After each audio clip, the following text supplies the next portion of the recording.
एक औरत थी, दिन रात भगवान श्री कृष्ण के परम भक्त। दिन रात उनके नाम का सिमरन करती। एक दिन उसका 8 साल का बेटा घर की छत से आंगन में गिर पड़ा। अपने बेटे को खून से लथपथ देखकर उसके तो होश ही उड़ गए। उसी बदहवासी की हालत में उसने अपने बेटे को तुरंत गोद में उठाया और अस्पताल की तरफ दौड़ने लगी। अस्पताल की ओर जाते वक्त उसके दिमाग में बार बार बस यही ख्याल आ रहा था कि मैं ईश्वर को इतना ज़्यादा मानती हूँ और आज ईश्वर ने मेरे साथ ऐसा क्यों किया। उसने भगवान श्री कृष्ण को उलाहना दिया, हे कान्हा, दिन रात मैं तुम्हारा नाम जपती हूँ, फिर भी तुमने मेरे बेटे के साथ ये क्या किया। इसी उधेड़ बूंद में वो अस्पताल के निकट पहुँच गई। डॉक्टर ने तुरंत उसके बेटे का इलाज किया और तसल्ली दी कि ज़्यादा चोट नहीं लगी है, जल्द ही उसका बेटा ठीक हो जाएगा। डॉक्टर ने दवाई देकर उसे घर भेज दिया, पर वो तो माँ का दिल था। बार बार उसी घटना को याद करते उसका बदन सिहर उठती।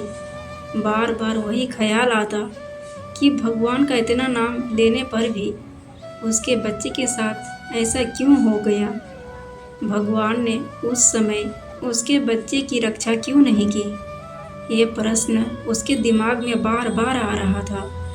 पर अब भगवान की लीला देखिए। उसी समय टीवी पर किसी परमात्मा के प्रवचन आने लगे जो कह रहे थे, ईश्वर किसी पर आने वाले कष्ट को रोकते नहीं हैं, किंतु उनके नाम सिमरन से ईश्वर हमें इतनी शक्ति अवश्य देते हैं कि हम आसानी से उस कष्ट से बाहर निकल जाए। ईश्वर हमारे मार्ग को सरल कर देते हैं, इसलिए नाम सिमरन करते रहना चाहिए। उसने जैसे ही इस प्रवचन को सुना, उस दिन का सारा घटनाक्रम उसके आंखों के आगे आ गया। उसे ख्याल आया कि उस दिन जहां उसका बेटा आंगन में गिरा पड़ा था, उसी जगह पर बहुत दिनों से पाइप पड़ी थी और एक दिन पहले ही उसने वो पाइप हटाई थी। ये सोचकर उसका मन सिहर गया।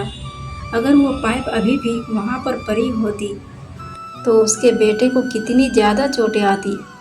इसी उधेड़ बूंद में उसका हाथ अपने पेट पर गया और याद आया कि अभी कुछ दिन पहले ही तो उसके पेट का ऑपरेशन हुआ था।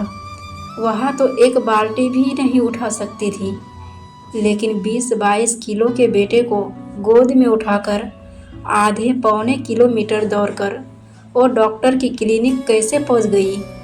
इतनी शक्ति और हिम्मत उसमें कहाँ से आ गई। उसे ये एहसास हुआ कि ये अवश्य उसके कान्हा की कृपा थी। उसे एक बात का और एहसास हुआ, डॉक्टर साहब जो 3 बजे के बाद हॉस्पिटल में नहीं होते, उस दिन वो 4 बजे के बाद भी हॉस्पिटल में थे, जिसके कारण उसके बेटे का सही समय पर इलाज शुरू हो गया। क्या पता किसी ईश्वरीय शक्ति ने ही उन्हें रोक रखा हो। इस सारी घटनाक्रम को याद करते ही उसके मन से सारी संशय दूर हो गए। पर जल्दी ही घर के मंदिर में जाकर भगवान श्री कृष्ण को प्रणाम किया और कहा, हे कान्हा, मेरे पुत्र की रक्षा करने के लिए तेरा शुक्रिया। और वो फिर से श्री कृष्ण के नाम का सिमरन करने लगी। दोस्तों, जीवन में जब भी कष्ट आए तो ईश्वर के प्रति अपने विश्वास को एकदम से डोलने मत देना, क्योंकि ईश्वर हमारी कष्टों को दूर नहीं करता। वो हम में वो हिम्मत पैदा करता है जिससे हम अपने कष्टों का सामना कर सकें। वो हमारी हिम्मत बढ़ाने के लिए हमारे साथ हमेशा खड़ा होता है। पग पग पर ये एहसास दिलाता है कि तू डर मत, मैं हूँ तेरे साथ। ईश्वर कहते हैं, उदास ना हो, मैं तेरे साथ हूँ, सामने नहीं पर तेरे आसपास हूँ। पलकों को बंद कर और दिल से याद कर, मैं कोई और नहीं, तेरा ही विश्वास हूँ। फिर मिलेंगे दोस्तों, तब तक के लिए जय श्री कृष्णा।